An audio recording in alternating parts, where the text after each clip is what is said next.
Hello everyone, in this lecture we have to see the familiar user interface of Fusion 360. Okay, let's start with a quick access toolbar. At the top left hand corner of the Fusion 360, we will locate a quick access toolbar. In this quick access toolbar, we have to locate several commands. At the far left, we have to locate a data panel. This is known as a data panel. In this data panel, we have to save all of our projects, models, assemblies are created. And this all data can be stored in our cloud storage account. And next we have a file button. By using this file button, we have to create a new file, open file, a new drafting file, new drawing files, new design files, like that. And next we have a save button. By using this save button, we have to save our models in our data panel or in our computer also. And this is a undo and redo buttons, and this is a home button. And next we have a untitled file.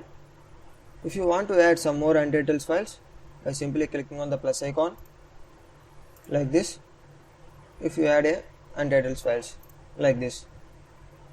For every untitled file adding, the space can be reduced here. For right situation, I don't want to this untitled files 1, 2 and 3. I want to delete it by simply clicking on the X button here like this. Now this untitled file have several tabs like solid tab, surface tab, mesh tab, sheet metal tab, plastic tab and utilities tab.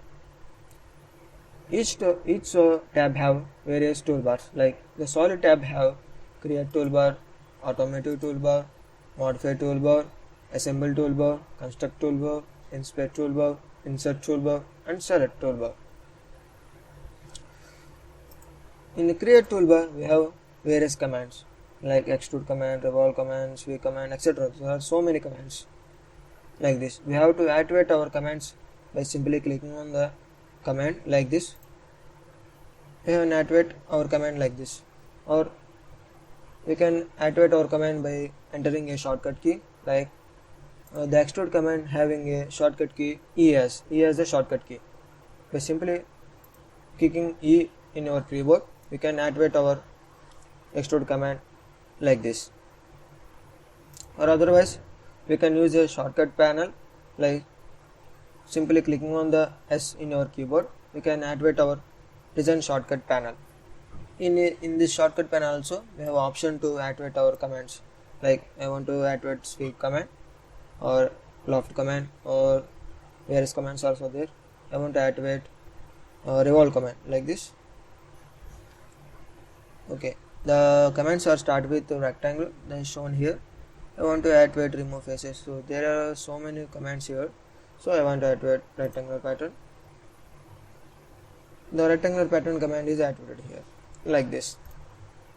Based in shortcut panel also, we have activate our commands. And next, left hand corner of the drawing area, we have locate a browser. In this browser, we have all of our history of our model, like sketches, commands used, assemblies, types of joints used, all the history of our model can be there in the browser. At the right end of the drawing area, we will locate a view cube. With the help of this view cube, we can change our views of our model by simply selecting on the face. Click on it. It will display the front face of our model. I will go to home page, home view of our model by simply clicking on the home button like this. And this is the drawing area. This is the drawing area where the real magic will happen. We are all make our stuff here only. At the bottom of the drawing area, we will locate a navigation toolbar. This is known as a navigation toolbar. In this navigation toolbar, we have to specify some commands like orbit command, view command, or the pan command, zoom in and zoom out command, fit command, various view styles, grid commands, and various viewports like this. And this is known as a timeline. With the help of the timeline, we have to specify which type of commands we have to use it frequently or mostly. It also have our history in visual model.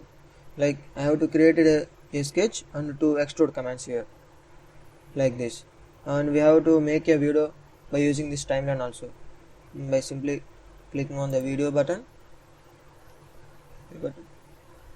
To display how we are created our model, I will grab this bar and move it to starting point. So our model can be started from here only. So I am increasing from step to step.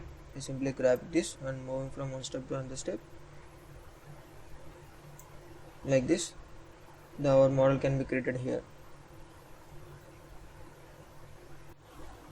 And this button is known as a workspace changing button. With the help of this button, we can change our workspaces. For this document, we are in design workspace. I want to change to render workspace. By simply clicking on this arrow button, it will display various workspaces like design workspace, render workspace, animation, simulation, manufacture, drawing, etc. So I want to go to render workspace. By simply clicking on the render, it will go to render workspace. So the commands are set to render workspace. Like this, we have to change our workspaces from one workspace to another workspace. Now I will go back to design workspace by simply clicking on the arrow and select the design and click on OK. And this how we can change our workspaces like. And we have a search bar here. By using this search bar, we have to search our commands or unknown commands, like I want to know about a rectangular pattern command. So I am simply entering the rectangular pattern here. Rectangular pattern, and enter it. It will open a new page in our Chrome account or Fusion 360 account. It gives all the information about the rectangular pattern like this. I want to know about this create a rectangular pattern option. So I am simply clicking on this rectangular pattern. It will display, it will give us information about rectangular pattern, how to use, what is the steps, how we have to follow, use the rectangular pattern like this. Like this, we have to use the search bar in Fusion 360. And this is the basic user interface of the Fusion 360. Thanks for watching.